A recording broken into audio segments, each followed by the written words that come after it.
Boa noite a todos. Que as luzes do Mestre Jesus Cristo estejam presentes nesse nosso encontro. Sem dúvida, um dos momentos mais belos e mais impactantes de Jesus Cristo aqui na Terra foi o Sermão da Montanha.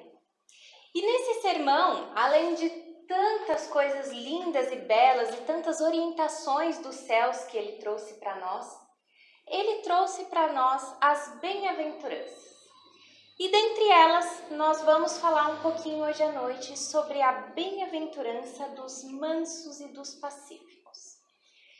Em Mateus, ele descreve que naquele dia do Sermão da Montanha, Jesus deu a seguinte recomendação: Bem-aventurados os mansos, porque eles herdarão o reino da terra.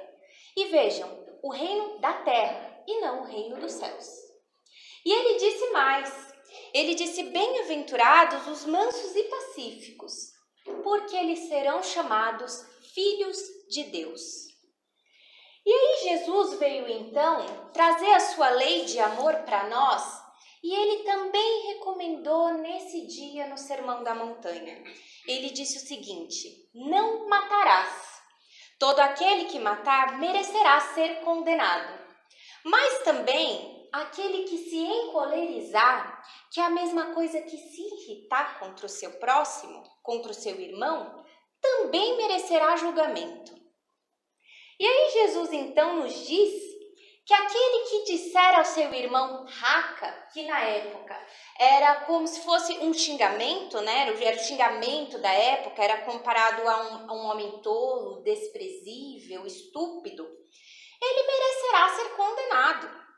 E aquele que disser ao seu irmão, és louco, também merecerá igualmente ser condenado.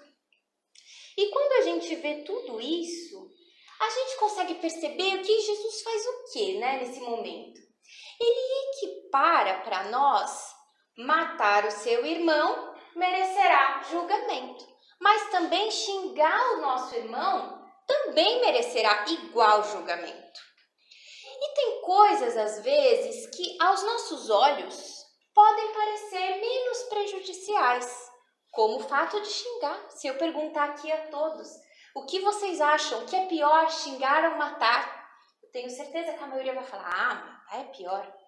Mas o que nós estamos falando aqui e o que Jesus vem propor para nós é o seguinte: à luz da moralidade que Deus veio nos ensinar através das leis que Cristo veio nos passar, ambas as coisas, xingar e matar, são atos igualmente condenáveis, que nós devemos combater em nós. Então a gente pode concluir através disso que Jesus, ele estabelece para nós uma lei de doçura, uma lei de moderação, uma lei de mansidão e também de paciência. Porque para sermos verdadeiros mansos e pacíficos, precisamos ser pacientes. Essa é o verdadeiro sentido. E a gente vai observando que através das máximas universais que Cristo veio nos ensinar, elas vão se relacionando uma com a outra. Então Jesus condena tanto a violência quanto a cólera. E o que é a cólera? É aquele impulso violento que muitas vezes a gente tem frente a situações da nossa vida, aquele impulso de agir sem pensar. Então ele condena todas as ações que nós possamos ter contra os nossos irmãos que não sejam moralmente elevadas.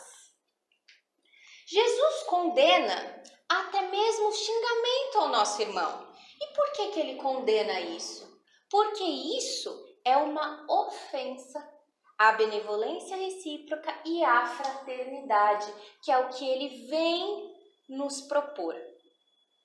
E muitas vezes esse xingamento, ele é um alimento que acelera o nosso rancor.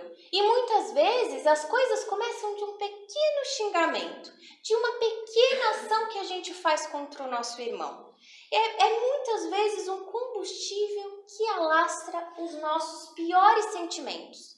e justamente o que nós devemos combater. Então, quando a gente percebe que está vindo aquela ira, que está vindo aquela raiva, opa, é hora de parar para pensar, é hora de refletir antes de agir. E é isso que Jesus propõe para nós. Então, a benevolência, a mansuetude e a pacificidade, elas também estão relacionadas com a lei da caridade, que é a primeira lei de todo cristão, né? Amar a Deus de todo o teu coração e ao próximo como a si mesmo. Porque muitas vezes a caridade, ela não é só uma caridade material. Alguém está precisando de ajuda, eu vou lá e ajudo materialmente. Ou também, outras vezes, a caridade não é somente você estender um ombro amigo àquela pessoa que está precisando. Mas a caridade, ela vai além disso. Ela vai no sentido de termos piedade com as faltas alheias. Assim como muitas vezes a gente deseja que tenham piedade das nossas faltas, porque todos nós também erramos. E nesse sentido, na questão 886 do Livro dos Espíritos, Kardec pergunta então aos espíritos o seguinte: qual o verdadeiro sentido da palavra caridade ensinada por Jesus?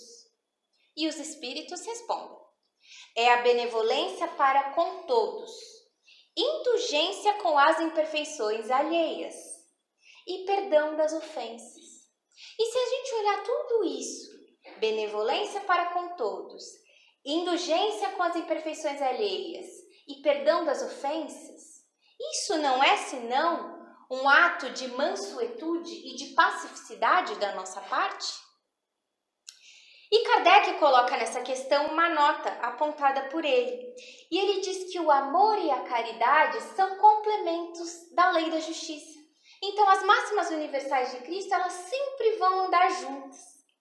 E ele coloca assim: amar ao próximo, ser caridoso com o próximo e fazer ao nosso próximo todo o bem possível que nós desejaríamos que fosse feito para nós, é a estrutura de um verdadeiro homem de bem.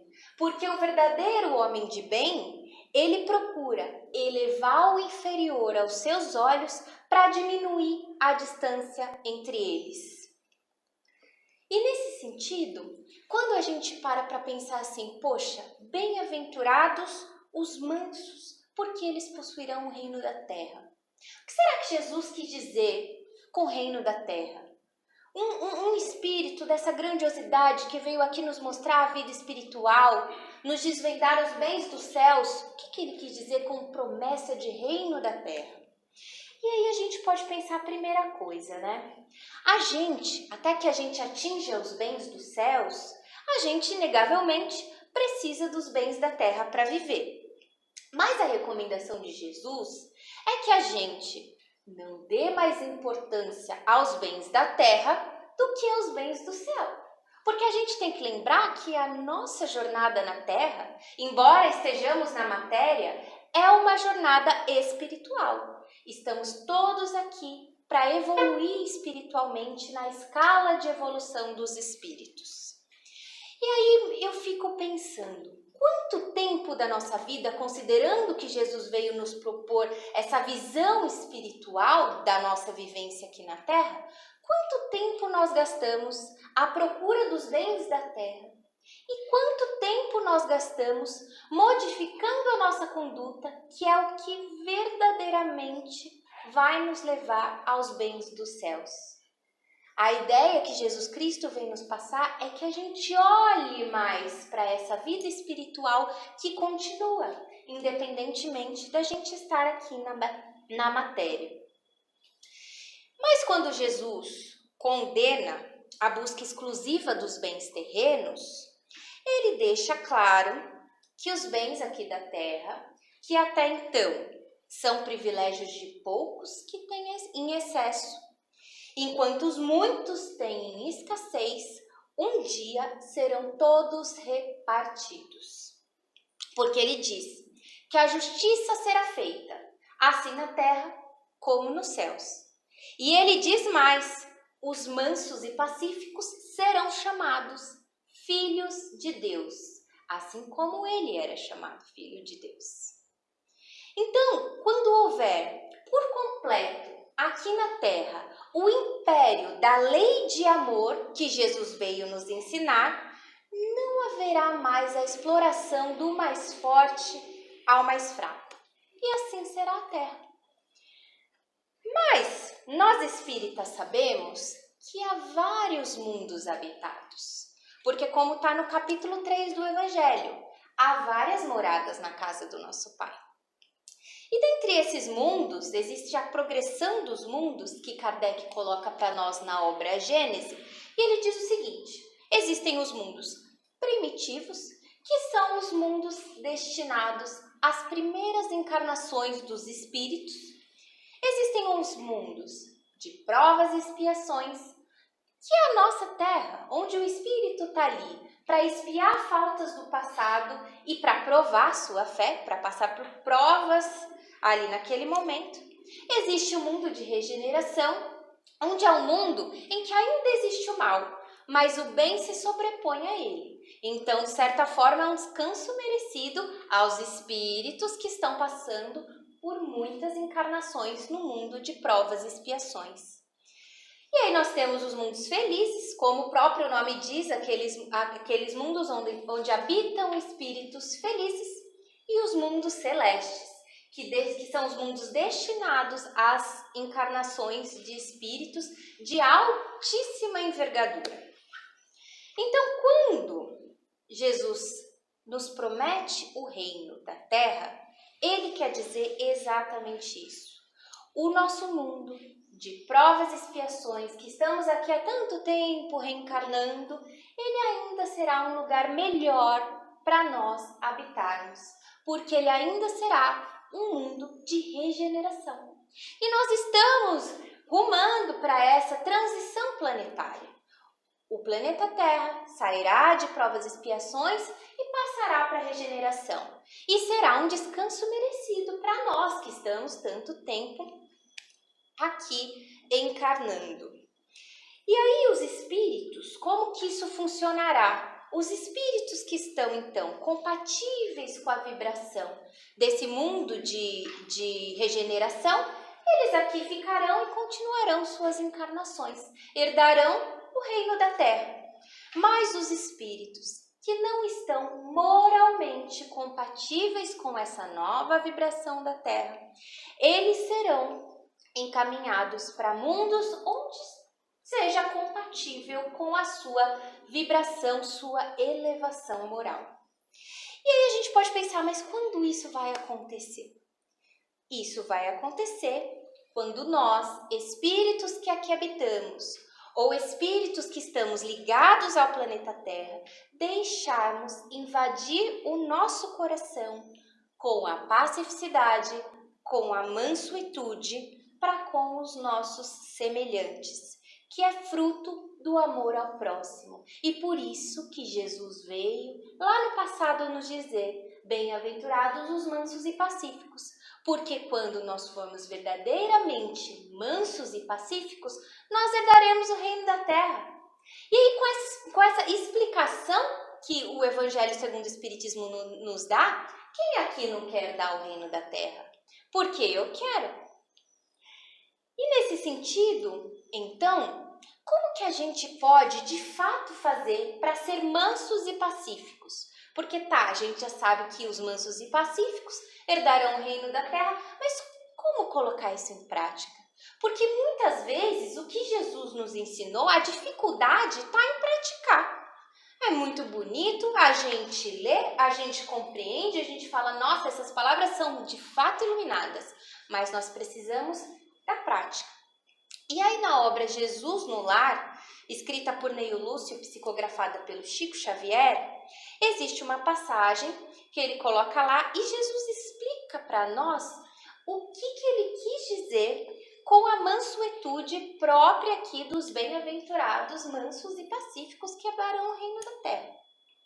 E ele diz o seguinte, que quando Jesus falou em mansuetude, ele quis dizer a cortesia de que somos credores um dos outros. Ele disse mais: bem-aventurados os homens de trato ameno, que sabem usar a energia construtiva entre o gesto da bondade e o verbo da compreensão. Bem-aventurados os filhos do equilíbrio e da gentileza, que aprendem a negar o mal sem ferir o irmão ignorante que o solicita sem saber o que pede. Abençoados os que repetem 1000 vezes a mesma lição, sem alarde, para que o próximo lhes aproveite. Bem-aventurados aqueles que sabem tratar o rico e o pobre, o sábio e o inculto, o bom e o mau, com espírito de serviço e entendimento, dando a cada um de conformidade com os seus méritos e necessidades, e deixando sinais de melhoria, de elevação, de bem-estar e de contentamento por onde ele passar. Essas são as lições que Jesus Cristo nos propõe. E ele diz mais, que esse tipo de pessoa que pratica de fato a mansuetude, a essa pessoa pertencerá o domínio espiritual da terra. Porque todo aquele que acolhe o seu semelhante, dentro das normas de amor e de respeito, é senhor dos corações que se aperfeiçoam nesse mundo. E o que mais Jesus quer de nós, além do nosso aperfeiçoamento moral, do aperfeiçoamento dos nossos pensamentos, da gente vigiar os nossos pensamentos, porque muitas vezes uma situação contrária à pacificidade e à mansuetude começa aqui, no nosso pensamento, para depois a gente agir. Ele quer isso, o aperfeiçoamento da nossa conduta, o aperfeiçoamento do nosso coração. E vejam que a mansuetude e a pacificidade são qualidades. E como qualidades, nós podemos desenvolvê-las através das nossas reiteradas reencarnações. Então, cada encarnação a gente vem e faz um pouquinho, e faz outro pouquinho. E não desmereçam esses pouquinhos, porque são essas situações que fazem um dia a gente ser digno de herdar o reino da terra. Então é a cada situação, a cada passo, a cada momento da nossa vida que a gente olha para o nosso irmão e fala: pera lá, deixa eu me calar. Porque muitas vezes o silêncio é uma arma poderosa que nós temos. Então, sendo a mansuetude e a pacificidade uma qualidade, como que nós podemos acelerar esse desenvolvimento? Sócrates já nos disse: conhece-te a ti mesmo. O autoconhecimento é extremamente importante para que a gente desenvolva não só a mansuetude ou a pacificidade, mas qualquer qualidade nossa. A gente tem que verificar muito bem na nossa vida quais são os nossos principais defeitos, as nossas principais vicissitudes e as nossas qualidades, para que a gente consiga potencializá-las. Mas agora, para nós sabermos de fato se nós estamos sendo mansos e pacíficos para com os nossos irmãos, como que a gente pode fazer, né? Santo Agostinho trouxe para nós uma receita infalível na questão 919A do Livro dos Espíritos, que é a reflexão diária. Reflexão diária na hora de dormir. Então, quando a gente vai deitar, a gente repassa todo o nosso dia e vê se alguma situação do nosso dia a gente feriu o nosso próximo. E se a gente feriu, a gente procura automaticamente no dia seguinte solucionar. E sem medo de pedir perdão. E partindo do pressuposto que se a gente pede perdão e o outro não aceita, aí o problema é do outro. A gente tem que sempre fazer a nossa parte. E aí, como que então Santo Agostinho fazia? Diariamente, ele via se alguma conduta dele feriu as leis de Deus. E assim, além de diariamente ele conseguir ver se algo que ele fazia era contrário às práticas cristãs, ele conseguia trabalhar o autoconhecimento através do que Jesus deixou para nós.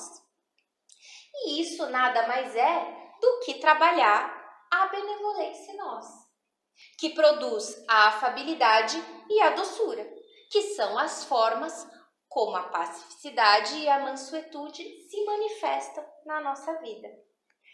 Na nota de Kardec, na questão 918 do Livro dos Espíritos, Kardec coloca para nós: reconhece-se um homem de bem quando ele pratica a lei de amor, a lei de justiça, a lei de caridade na mais completa pureza. Então vejam, todas estão interligadas. E ele diz: se esse homem de bem, ele fizer um exame detido de consciência, ele vai ver que de fato não há nada para falar sobre ele e que ele fez todo o bem que ele poderia ter feito naquele dia. E gente, é um dia de cada vez. A gente faz o bem um dia, a gente faz o bem em outro, e quando a gente vai ver, de pouquinho em pouquinho a gente fez o bem uma encarnação toda. Nos controlando ali, deixando o amor ao próximo falar mais alto aqui, deixando a paciência falar mais alto em outra situação. E esse homem de bem, ele sempre faz as coisas sem distinção e sem esperar nenhuma recompensa. Então, gente, de nada vale a gente ter uma falsa aparência de bondade. Porque a gente pode até enganar o nosso próximo com essa falsa aparência de bondade. A gente pode, inclusive, até enganar nós mesmos. Mas a gente nunca engana a Deus, porque Ele sabe de todas as coisas e Ele tem a ciência de todos os nossos pensamentos. Então, de nada vale a gente ter um sorriso nos lábios e um veneno no coração. De nada vale também nós sermos mansos quando nada nos aflige, porque daí é fácil. A gente tem que provar a nossa mansuetude, a nossa pacificidade, quando realmente nós temos uma situação de embate. Aí sim, a gente pega todas as ferramentas que Jesus nos ensinou ao longo da sua estadia aqui na Terra e nós vamos efetivamente aplicar às situações do nosso dia a dia. E aí, o que determina então nós sermos verdadeiramente pessoas benevolentes não é o fato da gente gostar de todo mundo, porque nem sempre isso vai acontecer. Mas o que determina a gente ser verdadeiramente benevolente é em que pese a gente não goste de todos, isso pode acontecer, mas a gente nunca usar a maledicência contra o nosso próximo. A gente nunca usar a maledicência para prejudicar o nosso próximo. Porque o que Jesus quer de nós? Qual é a verdadeira proposta de Jesus? Ele quer o nosso coração. Ele quer a nossa pureza. Ele quer que os nossos pensamentos e as nossas atitudes sejam condizentes com a paz, sejam condizentes com o amor, sejam condizentes com a caridade. No livro Esperança, ditado por Emmanuel, de psicografia do Chico, ele traz uma passagem de Mateus. E ele retrata que Jesus, quando ele fala sobre benevolência com os seus semelhantes, isso é o fruto do amor ao próximo, que produz afabilidade e doçura. Mas Emmanuel também diz que muitas vezes na nossa vida aqui, enquanto encarnados, vai surgir uma indignação, vai surgir a raiva, nós teremos esses sentimentos aqui na Terra. Vai surgir a discórdia, mas independentemente das situações que nós estivermos, nós devemos refletir antes de falar. Nós devemos trabalhar a empatia, que nada mais é do que nós nos colocarmos no lugar do próximo. Se a gente estivesse naquele lugar, como a gente gostaria que o próximo agiria conosco, né? E a gente sempre tem que ter em mente que a raiva é um empecilho à elevação da vida. Nunca a raiva e a violência, elas vão ser naturais para nós, porque de fato ela não é. Porque ela é contrária à mansuetude e à lei de amor que nós estamos imersos. Porque é a lei de amor de Deus, nosso Pai que nos criou. E aí a gente sempre tem que lembrar, guardar o silêncio assim que possível. sempre tem que parar para refletir, tentar conter os nossos impulsos para sermos verdadeiramente mansos e pacíficos. Porque muitas vezes a gente está diante de situações que, se a gente agir no impulso, a gente já não vai ser manso e pacífico. Mas quando a gente recua por 1 minuto, para pensar 1 segundo, pronto, já vem uma luz, a gente já consegue conter aquela cólera, aquela irritação. Então, assim, quais são as ferramentas que Jesus traz para nós que a gente aplica no nosso dia a dia? Porque verdadeiramente o que Jesus traz são ferramentas para que o nosso jugo seja leve. Ele já disse isso para nós. O meu jugo é leve, porque através da prática do que Jesus nos ensinou, a gente consegue sim levar uma vida mais leve, uma vida mais serena. Imaginemos se todos nós conseguíssemos praticar perfeitamente tudo que Jesus nos ensinou. Não ia ser maravilhoso? Não ia ser uma vida perfeita? Então esse é o jugo leve que Jesus nos mostra. Através então da mansidão e da pacificidade, nós conseguimos nos elevar moralmente e nós conseguimos sermos verdadeiramente filhos de Deus, como diz Jesus Cristo, e herdar o reino da terra. Uma boa noite a todos.